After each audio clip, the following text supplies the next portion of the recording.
Ariesha watched the clock. 9:58. 2 years of work sat behind that boardroom door. Nights she didn't sleep. A business built on stubbornness and coffee. All of it waiting on the other side of 10 minutes. "He's still in a call," the receptionist said. Third time. Same smile. "Rehearsed. I had a 10 o'clock. His schedule shifted. Ariesha's hands closed into fists. A voice leaked through the door. Male. Flat. Cold enough to frost the air outside it. "Cancel it. Cancel all of it." The door opened. He walked out the way rooms are supposed to walk out of him, like the building had been waiting on his permission to exist. Sikandar Shah looked at her, the way people look at paperwork already rejected. Yes, zero curiosity in the word. "Ariesha Khan, you're 10 o'clock.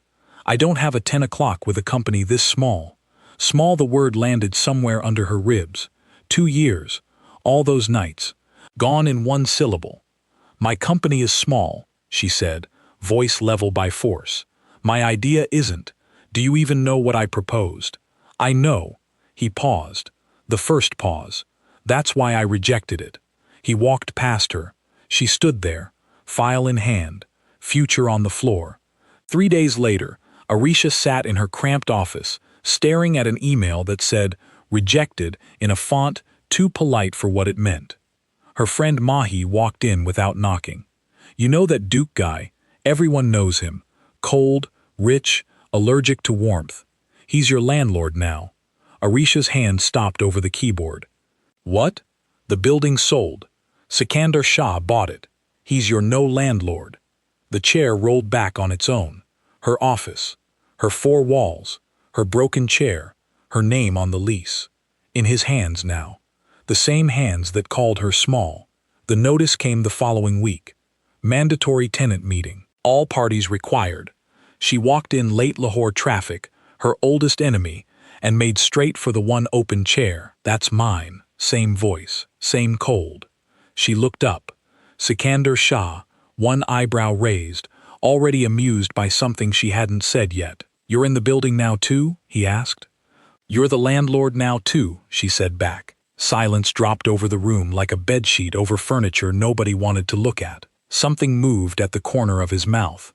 Not a smile, something standing near one. "Interesting," he said, and sat. "This year's going to be entertaining." Ariesha felt something twist in her chest. Anger, she told herself. It was anger. It felt suspiciously warm for anger. The meeting ended. People left. Ariesha didn't. Not yet. Not with the new lease terms sitting in her lap like a verdict. Sikandar came back. Alone. Tie loosened. Something behind his eyes that wasn't exhaustion, though it wore exhaustion's clothes. "Why are you still here?"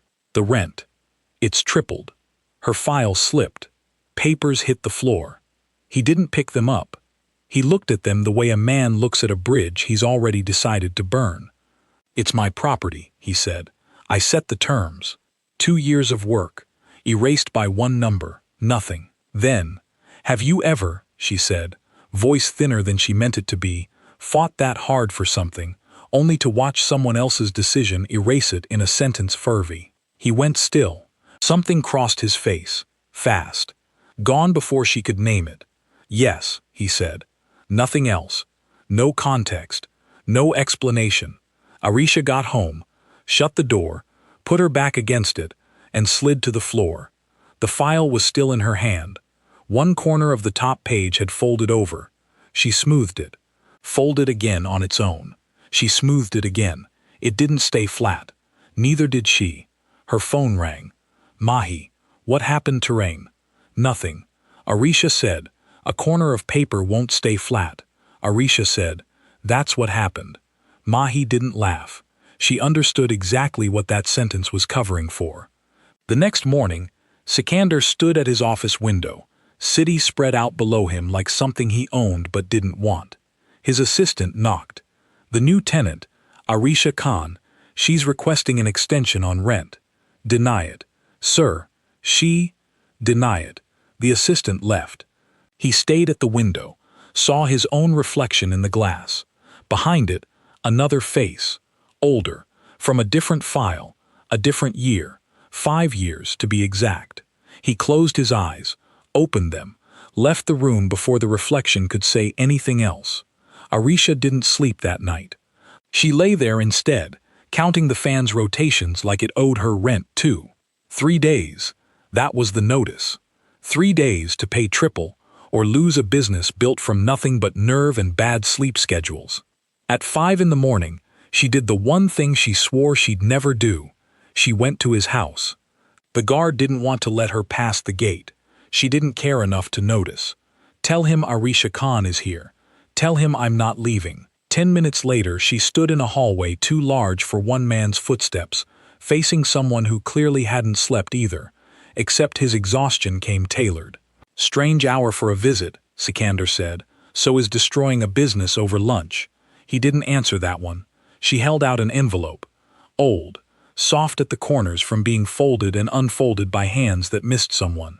Before you throw me out again, read this. He opened it slower than a man usually opens anything. His eyes moved down the page. A muscle shifted near his jaw. Small, the kind of small that means everything. Where did you get this? My father wrote it, 5 years ago, before he died. The room went quiet in a way that had nothing to do with noise. He mentioned a man named Shah, said he owed a debt. Not the money kind. Sikandar's grip tightened on the paper. Your father was Rehan Khan. Not a question. You knew him. He didn't answer. He walked to the window, the way people do when they need somewhere to put their eyes that isn't a face. He saved my life, Sikander said finally, before the company. Before I was anyone worth rejecting a tenant for. Something complicated moved through Arisha's chest. He never told me that. He wouldn't have. That wasn't him. Silence sat between them, heavier than the carpet. Sikandar folded the letter, carefully, like it might bruise. The rent stands, he said. Her head snapped up. What? But I'll match whatever you can pay. The difference comes from my pocket, not the company's. That's not. I didn't come here for charity. It isn't charity. His voice dropped lower than she'd heard it go. It's a debt. Mine, not yours to refuse. She wanted to argue. She didn't. Something in the way he said debt, like it had been sitting on his chest for 5 years, waiting on the right envelope to split it open. She left before the sun cleared the rooftops. He watched her go from the window, letter still folded in his hand. He didn't move for a long time. She didn't go home right away. She walked. Lahore doesn't do quiet, but her head did. A kind of ringing hush under all that traffic noise. Rehan Khan, her father's name in a stranger's mouth, like hearing a song you buried, played by someone who wasn't supposed to know the words. She stopped at a chai stall, ordered, didn't drink it. Steam curled up. She watched it instead of the street. 5 years. He said 5 years. Her father died 4 years and 8 months ago. Close enough to matter. Close enough to hurt. Sikander didn't sleep either. He sat with the letter on the desk, not touching it, like it might combust if he breathed wrong.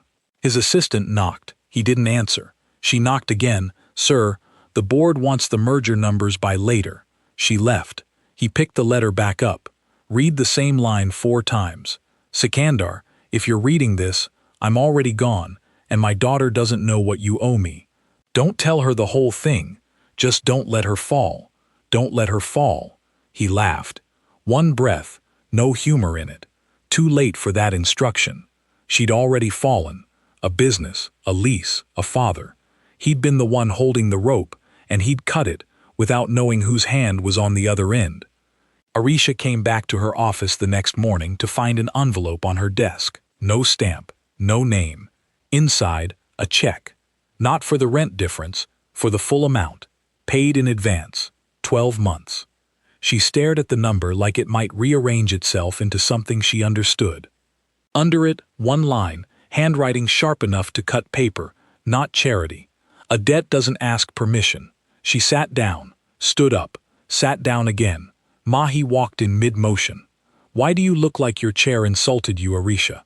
Slid the check across the desk without a word. Mahi looked at it, looked at Arisha. Okay, what did you do to this man? I gave him a letter. That's not an answer. It's the only one I have. She found him at the building's rooftop that evening. She didn't know why she went up there, Only that the elevator stopped on that floor and she didn't press another button. He was already there. Jacket off. Tie gone completely this time. You shouldn't have sent that, she said. I know. Then why? Because your father pulled me out of a car that was on fire, Sikander said, not turning around. And I never once thanked him. He died before I worked up the nerve. The city noise kept going below them. Neither of them did. He never mentioned a fire, Aisha said. He wouldn't have. Rayhan Khan didn't tell stories where he was the hero. Something in her chest cracked at that. Not broke. Cracked. The kind that lets light in before it lets anything out. I hated you 3 days ago, she said. I know that too. I'm not sure I've stopped. He turned then. Something almost like a smile, still not quite arriving. Good, he said. Hate's honest. I don't trust anything else yet. The wall she built morning. Arisha's phone buzzed. A message from an unknown number. This is Sikander. Coffee. 10 a.m. My office. Not a request. She stared at it. Not a request. She typed back. Everything with you is an order dressed up as a sentence. 3 dots. Gone. 3 dots again. Everything with you is an argument dressed up as a question. She almost smiled. Almost. 10 a.m. His office. Glass walls. City bleeding light through them. He didn't stand when she walked in. Just watched her cross the room like she was a merger he hadn't finished reading. You wanted coffee, she said. I don't see coffee. I lied. I wanted you here. No apology in it. No charm either. Just fact. Laid flat on the table between them. She sat. Didn't mean to. Her legs decided before she did. My father, she said. Tell me the fire. No. That's it? No. You don't want the fire, Sikander said. You want a father who's still here to explain it. I can't give you that. I can only give you smoke. Arisha's hand found the edge of the desk. Gripped it. Held on to something that wasn't going anywhere, because everything else already had. He watched her knuckles go white against the wood. You're doing the thing, he said. What thing? Holding on to furniture like it owes you an answer. She let go like the desk had bitten her. I do it too, he said. Quiet. Different furniture. Same disease. Silence. Not empty. Loaded then. Because silence between them never lasted. Because something in both of them itched for a fight, the way other people itch for comfort. You rejected my company because it was small, she said. But you paid a year of rent for a stranger. Which one's the lie? Neither. That's not an answer. I rejected the business, he said. I didn't reject you. I didn't know you yet. And now? He looked at her the way a man looks at a decision he's already made and hasn't told anyone about yet. Now I know exactly what I'm dealing with, he said. Someone who argues like she's got nothing left to lose. I don't. Everyone does. You just haven't found yours yet. She left without answering that. In the elevator, alone, she caught her reflection in the brushed steel doors. Jaw tight, eyes too bright. She pressed her palm flat against the cold metal, held it there until the doors opened. The object she chose, Arisha's desk. 11 p.m., papers everywhere, lease terms, bank statements. Her father's letter, moved to the drawer, then out of the drawer, then back in. She pulled out a pen, clicked it again. Click, click, click. Mahi walked in without knocking, the way she always did, the way that used to annoy Arisha before it started meaning someone still shows up. You've been clicking that pen for 10 minutes. Have I? Arisha. It's a good pen. Mahi took it out of her hand. Talk. He said, I don't know what I'm holding on to yet, Arisha said. Like he can see something in me I haven't found. Do you believe him? I believe he's the most infuriating man I've ever met. That's not an answer either. Arisha reached for the pen. Mahi held it out of reach. You keep doing that, Mahi said. Reaching for small things when the big thing's too loud to hold. It's a pen, Mahi, not a metaphor. Everything's a metaphor when you're avoiding a person. Sikander's building. Same night. Different floor. He stood over the letter again, out of the drawer, into his hand, back to the drawer. A rotation he hadn't admitted to himself he'd started. His driver, Bilal, 20 years in service, the only person who called him by his first name and got away with it. "Sir, you've read that letter 11 times tonight." "I haven't counted." "I have." Sikander folded it. "Didn't put it away this time." "Her father called it a debt," he said. "I think he meant something else." "What's that?" "A door." Billigal didn't push. 20 years teaches a man when silence does more work than a question. The next morning, building lobby, both of them arriving at the same wrong time, the elevator doors closing before either could stop them.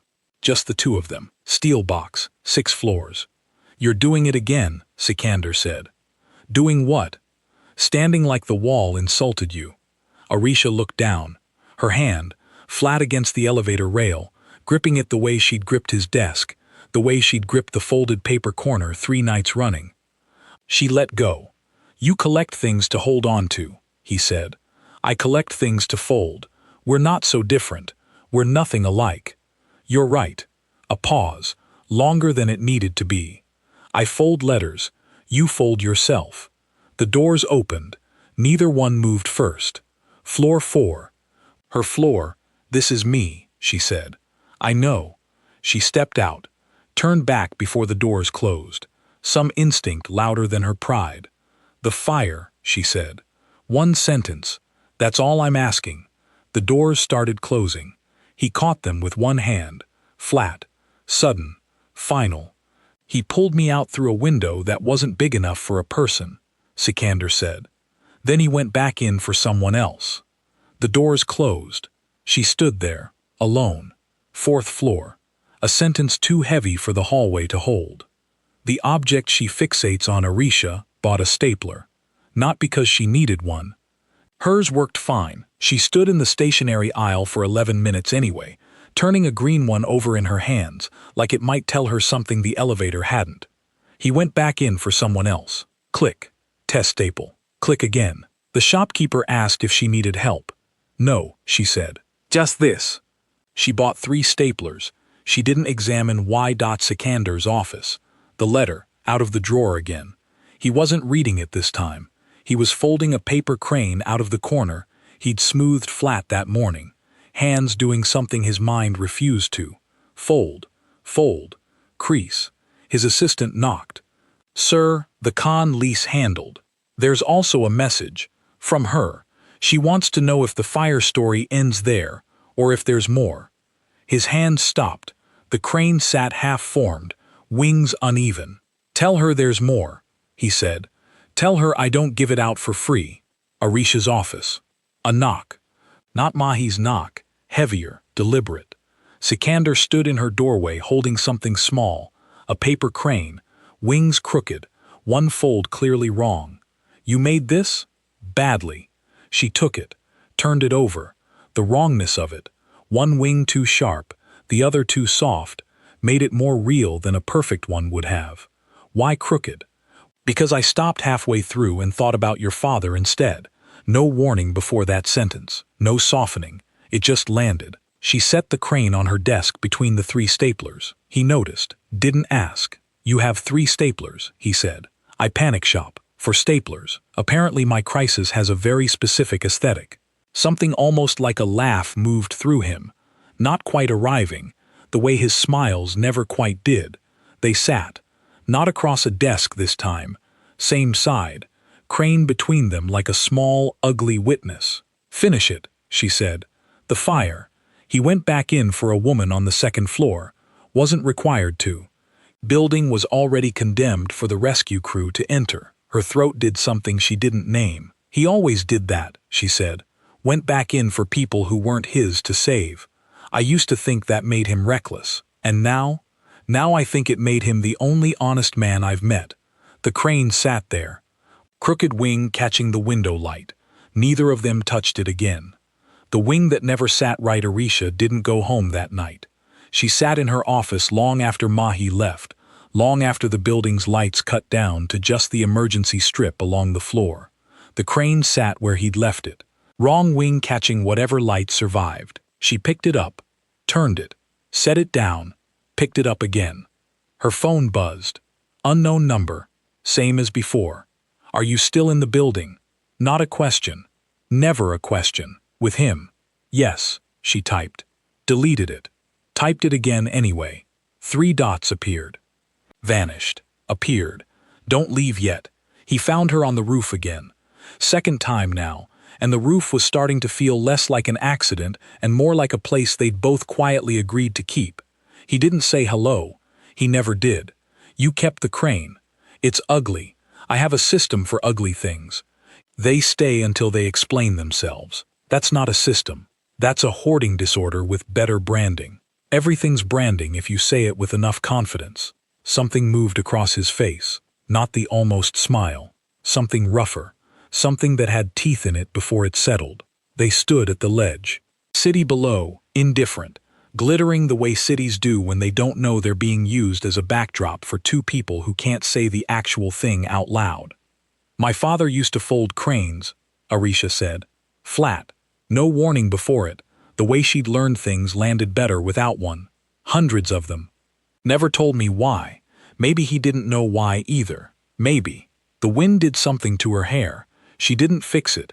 He noticed that she didn't fix it, and didn't say so. I looked into your company again, Sikandar said.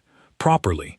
Not the version my assistant summarized in 4 bullet points. And? It's not small. You said, I was wrong. I say that maybe twice a decade. Don't make it weird. Too late. It's already weird. A laugh came out of her before she gave it permission. Short, surprised at itself. She covered her mouth like it had betrayed her. He watched the laugh like it was rarer than the letter had been. Then, without the courtesy of a transition, without anything to soften the drop, I'm selling the company, she said. The wind kept going. He didn't what? The investor from Tuesday. He wants to buy it outright. Enough money to clear every debt I've got. Enough to walk away and never think about triple rent again. You're not going to take it. I don't know what I'm going to do. Arisha. First time he'd used her name without a transaction attached to it. It landed somewhere she wasn't ready for it to land. She looked at the crooked crane in her hand. She'd carried it up here without noticing, the way you carry a habit without clocking it as one. 2 years, she said. Everything I have, and some man I met on a Tuesday is offering to erase the hard part and just hand me the ending. That's not a gift. That's an amputation with a bow on it. That's dramatic. I'm aware. She almost smiled at that. Almost. Don't sell it, he said. Why? Because I didn't buy that building to watch you disappear from it. He hadn't meant to say that last part the way it came out. She could tell, because his jaw did the thing it did in the boardroom, the thing that meant a sentence had escaped before its guard was posted. Neither of them fixed it. The crane sat between her fingers. Wing still wrong, still hers. What the contract doesn't say, Arisha didn't answer him. She left the roof the way people leave rooms they can't afford to stay in. Fast, deliberate, refusing to let her feet slow down enough for her head to catch up. Down 6 floors. Lobby. Street. The city did its usual thing. Horns, someone frying something 2 shops down. A kid selling phone covers who called her Baji, like it cost him nothing. She bought a phone cover she didn't need. Red, cracked pattern, ugly as sin. She held it the whole walk home like it was evidence of something. Mahi was already at her flat when she got there, sitting on the floor with a laptop and a growing pile of almond shells, because Mahi processed stress through snacks the way other people processed it through crying. You've got a face, Mahi said. I've had a face my whole life. Not this one. This one's the he said something and you didn't answer face. Arisha dropped the phone cover on the table, sat. Didn't explain the phone cover. Didn't need to. Mahi had stopped asking about the objects 2 weeks ago, filed them under a category she hadn't named out loud yet. He said he didn't buy the building to watch me disappear from it. Mahi stopped mid-almond shell. That's not landlord language. I know. That's... Arisha. That's a whole confession wearing a lease agreement as a disguise. I know. So what did you say back? Silence sat there long enough to answer the question by itself. Sikandar didn't go home either. He stayed on the roof after she left, hands on the ledge, cold concrete under his palms, grounding him to something that wasn't a decision he could undo. The city below kept being a city. Indifferent. uninterested in the fact that he had just said the truest sentence he'd spoken in 5 years to a woman who owed him nothing and to whom he owed, apparently, everything. Bilal found him there an hour later. 20 years of service teaches a man exactly how long to wait before interrupting a silence like that. "You're still up here," I noticed. "Sir, what did you say to her? Something I shouldn't have. Something true or something stupid?" Sikander almost laughed. The almost laugh that never fully arrived, the one Arisha had started collecting without either of them naming it. "Can't it be both?" Bilal didn't answer that. He just stood there, the way he always did, the way that made him more father than employee some nights, and let the silence do the rest of the talking. 2 days passed. No message, no summons disguised as a meeting, no crooked cranes left on desks like evidence. Arisha told herself this was fine, told herself 3 times a day, which was, statistically, 1 time too many for something that was actually fine. She threw herself into the investor's offer instead, read the fine print until her eyes blurred, highlighted clauses in a yellow that felt aggressive by hour 4. Somewhere in clause 14, subsection C, she found the sentence that made her stop. Full transfer of intellectual property, including all pending patents, effective immediately upon signing, her name, 2 years, handed over like a coat check ticket. She closed the laptop harder than the laptop deserved. On the 3rd day, an envelope showed up. No stamp again. She was starting to recognize the handwriting the way you recognize a knock before you check the peephole. Inside, not a check this time, a single photograph, old, the edges soft the way old photographs go when they've lived in a wallet too long. 2 men, younger. One of them was unmistakably her father, same crooked smile she'd inherited and never liked in the mirror. The other was Sikander, 20-something, soot on his face, a building burning behind them both. On the back, in her father's handwriting, 5 words. The debt was never money. Arisha sat with that photograph for longer than she'd admit to anyone, even Mahi, especially Mahi, the signature she didn't call him. She drove. Traffic, horn, someone's cart of oranges blocking half a lane. She didn't notice any of it the way she usually noticed everything. Filed it, complained about it later to Mahi over chai. Not this time. The photograph sat on the passenger seat, face down. She'd turned it over 3 times at a red light, turned it back each time. The debt was never money. 5 words. Her father's handwriting. Dead 4 years, 8 months. And somehow still finishing sentences he never got to say out loud. His office. She didn't wait for the assistant this time. She walked past the desk, past the sirs in a meeting, past everything that had once stopped her cold. He looked up, didn't look surprised, looked like he'd been expecting this exact interruption for 3 days and had simply been waiting for the door. She dropped the photograph on his desk, face up. "Say it. Say what? Whatever this is. Whatever you've been folding into paper birds instead of saying." He stood. Didn't come around the desk. Kept it between them, the way a man keeps a table between himself and a fire he started. "Your father didn't save me because I was worth saving," he said. "I was 17. Stupid. In a building I wasn't supposed to be in, doing something I'm not proud of. What were you doing? Setting it on fire." The room went the kind of quiet that has a texture. She could have touched it. On purpose. For someone else. Money. "I didn't ask questions I should have asked." His jaw did the thing. "Your father was inside checking on a tenant. He got everyone out, including the idiot who lit the match." She sat down. Didn't decide to. Her legs did it for her. Same as the roof. Same as his desk. Same pattern her body kept running without consulting her. "You've spent 5 years," she said, "paying off a debt to a dead man through his daughter. I've spent 5 years," he said, "trying to become someone your father wouldn't have regretted saving." That landed somewhere she didn't have a name for yet. "Is that why you rejected my company?" "No." "Then why?" "Because I read your proposal at 2 a.m. after a board meeting that gutted me, and it was good, genuinely good, and I couldn't stand the idea of being kind to something that reminded me of him. So I was cruel instead. Efficient. Small word for a small woman I already knew wasn't small." He said it flat. No performance in it. Just a man finally putting down something heavy in front of the one person who had a right to see it. You could have just told me, she said. Weeks ago. Could I? Yes. You hated me on sight. You had a folder with my name on it before I had a face for you. Tell me, what version of that conversation doesn't end with you walking out? She didn't have one. She didn't say that either. She didn't need to.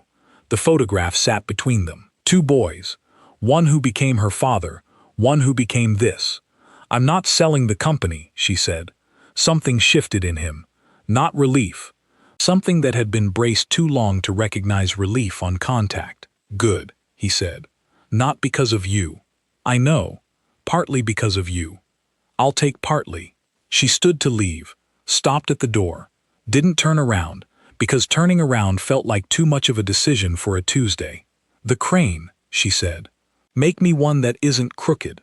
I only know how to make crooked ones. My hands shake when it matters. She turned around then. Good, she said. I don't trust anything that isn't. The board meeting 9 days. That's how long the truce lasted before the world outside the roof remembered it existed. Arisha found out from an email. Not from him. Bold font. Corporate cruelty dressed as neutrality. Emergency board vote. Shah Holding Store consider all recent tenant concessions. Her name sat in the attached list. 3rd row down. Between a bakery and a tailor. She read it twice. The second time didn't hurt less. She called him. He picked up on the second ring. Explain the email. Which one? Don't. Silence on his end. Not guilty silence. Calculating silence. She'd learned the difference over 9 days. The way you learn a language by living inside it. The board found out about the rent match, he said. They're calling it favoritism, asking questions about conflict of interest. Are they wrong? No. At least he didn't lie about that. The boardroom. That afternoon, Arisha wasn't invited. She went anyway. 12 men in 12 identical chairs, the kind of room built to make individual opinions feel like consensus. Sikandar stood at the head of it, jaw set in the configuration she now recognized as about to lose something and not show it. Ms. Khan's arrangement stays, he said. Full stop. On what grounds? A gray-haired man, Chaudhry, voice like a closing door. Personal ones. Contractual ones. I have discretion over tenant terms up to... Discretion isn't the question. Optics are. Chaudhry's eyes found Arisha in the doorway like he'd been waiting for an audience. The board's concern is whether Shah Holdings is being run by its CEO or by his attachment. The word sat in the room, ugly, deliberate. Arisha's hand found the doorframe.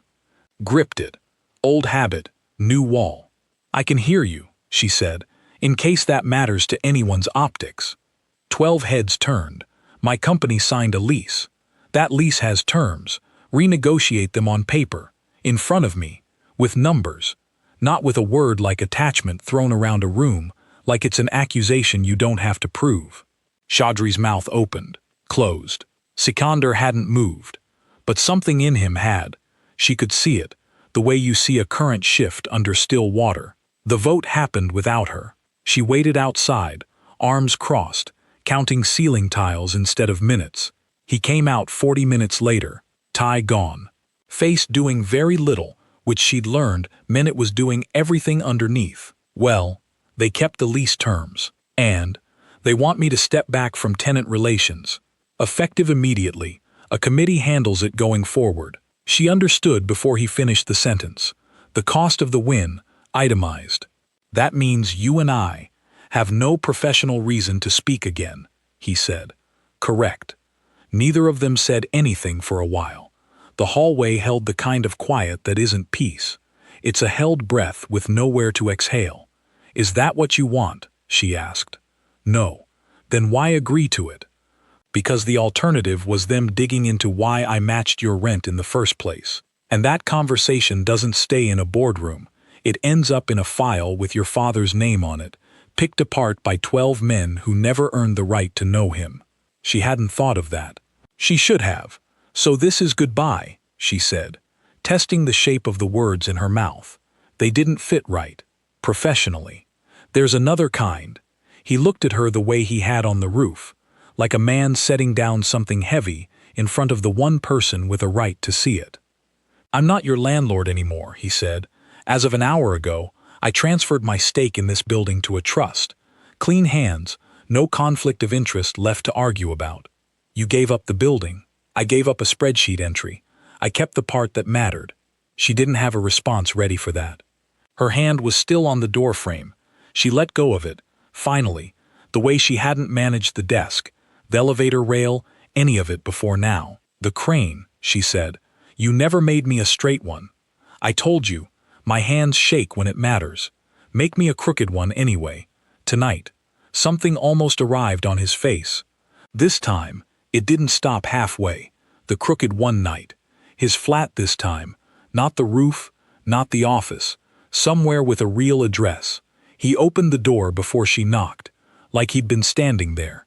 Like waiting was its own occupation now. "You said crooked." He held out a crane. Paper. One wing folded wrong. Deliberately wrong. She could tell, the fold too clean to be an accident twice. She took it. Turned it over. "You practiced the wrong wing." "I practiced a lot of things." She stepped inside. Didn't ask permission. He didn't offer it either. Just moved out of the doorway the way you move for weather, not for guests. The flat, sparse. A man who owned a building and lived like a monk who'd lost a bet. One shelf. Books, mostly unread looking, and a row of paper cranes. 11 of them, she counted twice. 11. 12, with yours. "You've been folding these since the roof." "Since before the roof." He didn't explain further. She didn't ask him to. Some sentences you let sit exactly where they land. She set her crane at the end of the row. 12th, crookedest wing of them all. "Why cranes?" "Your father folded them. I looked it up once. 1,000 cranes. Some old story. A wish granted at the end. You're not at 1,000. I'm aware. How many left?" 988, she laughed. Not the surprised kind this time, the kind that comes from somewhere lower, somewhere that had been bracing for a punch and got a hand instead. Quiet then. Not empty, the kind that has weight, that presses on the sternum in a way that isn't unpleasant, just unfamiliar. "The board took your title," she said. "They took a line item. I kept the rest." "That's not an answer. I don't have a clean one. I have you, standing in my kitchen, holding a crooked bird I made badly on purpose. That's the whole inventory tonight." She looked at the crane, then at him, then at the shelf of 11 others, all bent in the same wrong place, the same wing, every time, like his hands only knew how to fail in one specific direction. "You could learn to fold it right," she said. "I could, but then it wouldn't be mine anymore. It'd be a crane anyone could make." The sentence did something to her chest. She didn't name it. Some things you let the body keep without handing them over to language. Her phone buzzed. The investor. Final notice. Sign by midnight or the offer expired. She looked at the screen. Looked at him. He didn't tell her what to do. 5 years of watching a debt sit unpaid had taught him exactly how much that kind of silence costs and exactly how much it's worth. She typed one word. Sent it. Put the phone face down on his counter like it had said something rude. "No," she said, out loud, in case the word needed a witness. "Your company," he said. "Still small. Still not for sale. Still yours to have rejected once. I've been trying to earn that back for weeks." "You have," she said, slowly, badly, like a man who only learned one wing. He crossed the kitchen. Not fast. Not slow either. Just the exact speed of a decision already made, arriving finally where it always meant to. Arisha, her name again. No transaction attached. Second time now. She was starting to keep count the way he counted cranes. "What?" "I'm done pretending this is about a debt." "Then what is it about?" "You. Just you. The whole small, enormous, argue with a landlord at dawn shape of you." She didn't answer with words. The 12th crane sat on the shelf behind her. Wing crooked, catching the kitchen light exactly wrong, exactly right, exactly like every true thing either of them had made since the fire that started all of it. 987 cranes to go. Neither of them was in a hurry anymore.